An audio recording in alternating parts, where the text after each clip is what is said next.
Hey there guys, and this is just another Python video. So after making my first Python project tutorial video, which is a calculator video, I decided that you guys should have a, what do you call it, say a Python introduction, like what is Python and stuff.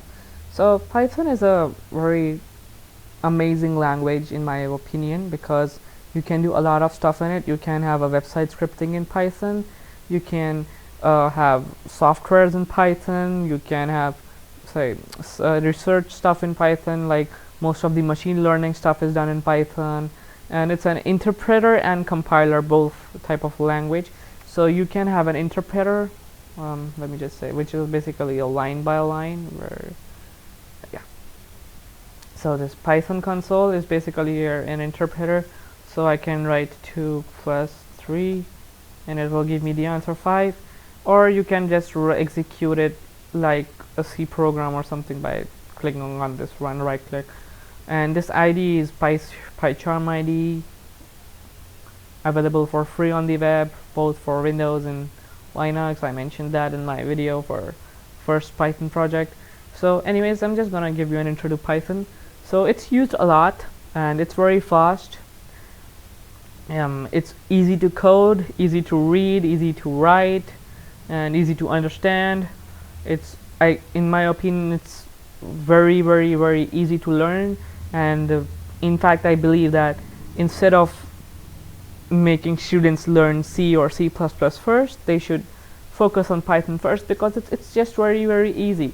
Now, so let's just get the basic syntax of the Python first. So I'm gonna compare it to mostly widely known language, C, most of the time, and because most of the syntax is similar to C, Java has similar syntax to C in most cases, not in object-oriented way, but in some, like how you write it, how you write the common things in any language, it is most similar to C. So I'm going to explain it using that. Okay, so in C, what you have to do is to say write what do you call an integer variable. You have to write int name, and then you can assign it a value if you want to. But oh my god, but I'm sorry for the background noise, I live in a very weird region, sorry for that. So anyways, but in Python you don't need to specify the semicolon or the name of the data type. You can just have the name of the variable, let's say x in our case, and then give it a value. So and no semicolons are required. So this x is equal to 0 is basically x over here is an integer variable which has the value 0. To make float variables or decimal numbers, you can have y is equal to 2, 1.2. and now this is a float variable. Now to have a string variable, or say a sentence, or a set of characters, just have name of the variable equal to inverted commas, this is a sentence, and my IDs for some reason didn't put mine where editor in the inverted commas. So anyways, now this is a sentence. To have a character value, you can have like this, single inverted comma C. Now it stores the character C. And what else is there? Boolean, bool. Now capital T RUE or capital F then false. So that means you false or true with the first alphabet capital. So this is a boolean now, and this is a double or a decimal number. This is an integer, a string, and what is this? Character. So this is how you basically write variables. You don't need to mention the data type of the variable, rather just have a name of the variable and give it a default value. That's enough. Okay, now to convert any value, we have convert the data type of any value, we have certain inbuilt functions. Like to convert a string to int, you have this int function and int, and here you can have a string, so 2. So this basically 2 number is basically a string, and this int function, what will do is it will take this and convert it into an integer. So the output of this will basically be 2, which will be a type integer. Notice that I have removed the inverted commas from here, so it will be 2 as in an integer and not as a string. Now to convert an integer to string, we have str function. Anything to string, basically we have str function, so this can convert this 2.2. so this essentially will mean writing inverted commas 2.2. so this str 2.2 basically means this. Now if you write float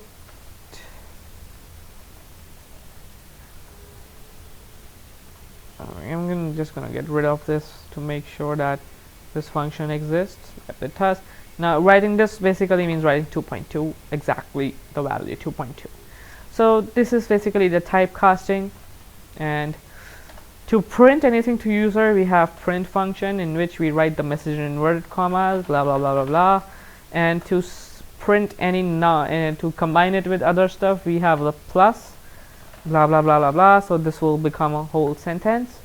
And if you have a variable assigned, you want to combine that, you have to first typecast it into a string and combine it. So I first typecast the rest variable into a string and then join it with other strings. If I run this quickly enough, you will see a very weird output, but it's the output nonetheless. If I don't typecast it, I'll see a type error, which you will see in a second. And here's the type error. So this is how you can print stuff to user. And now the other thing is about the curly brackets, which we used in C, Java, pretty much any language, you name it. So these curly brackets in Python are gone, not required, no needed. They can just go. I'm not gonna drop the F-bomb. So anyways,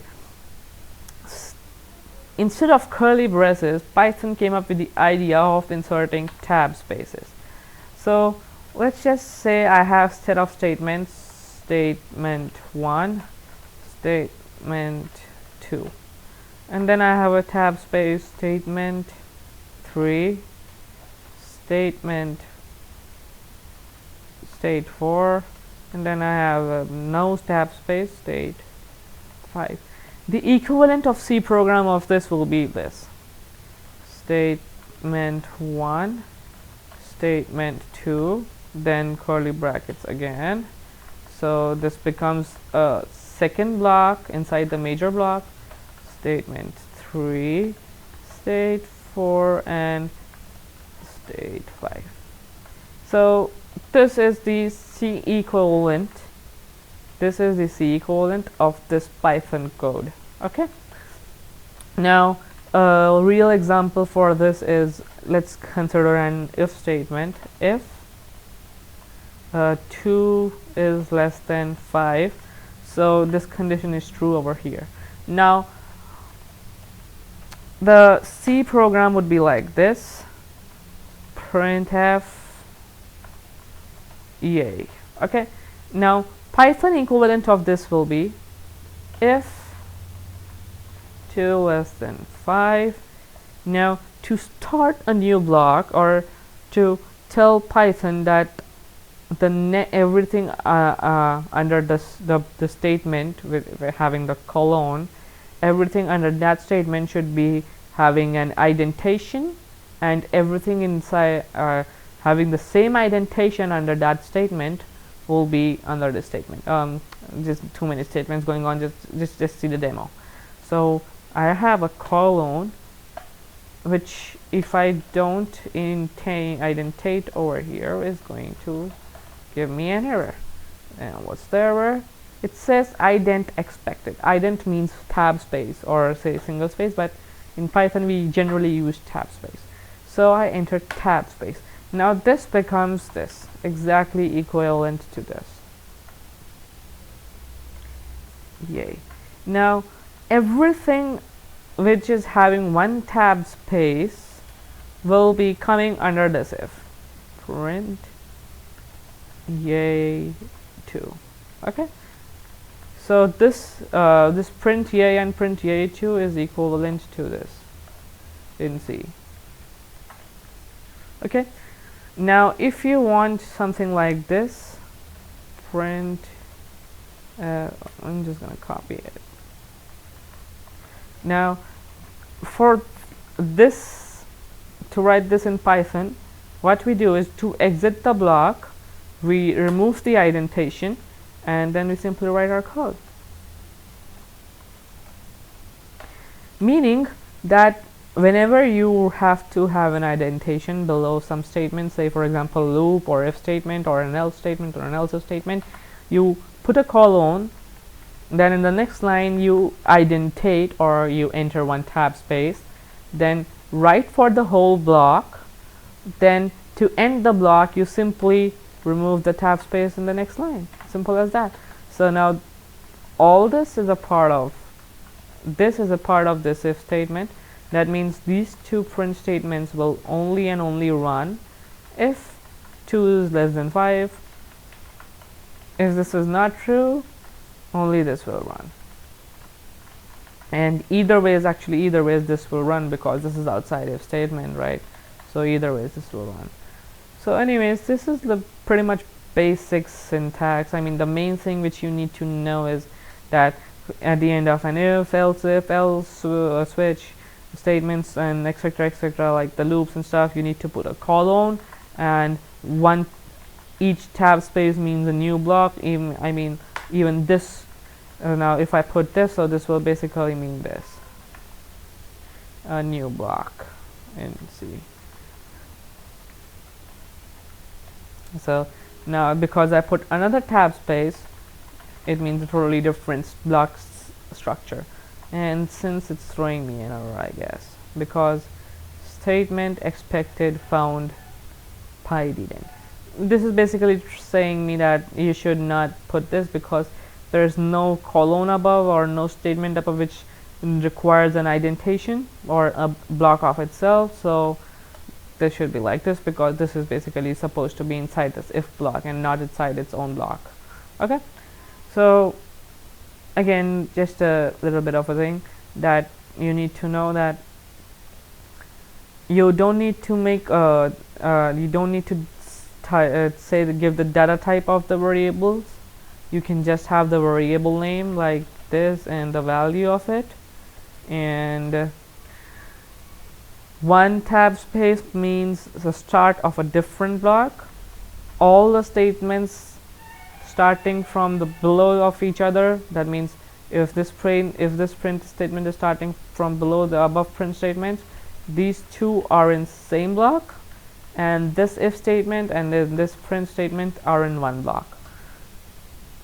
And pretty much it for this. And the typecast functions are int, float, str, double, yada yada yada. Oh, there's no double. Okay, no double.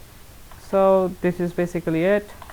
And for input, we write input, and inside this we write prompt, like enter number, and then you give a space where he can enter a number, and we assign it to a variable named x.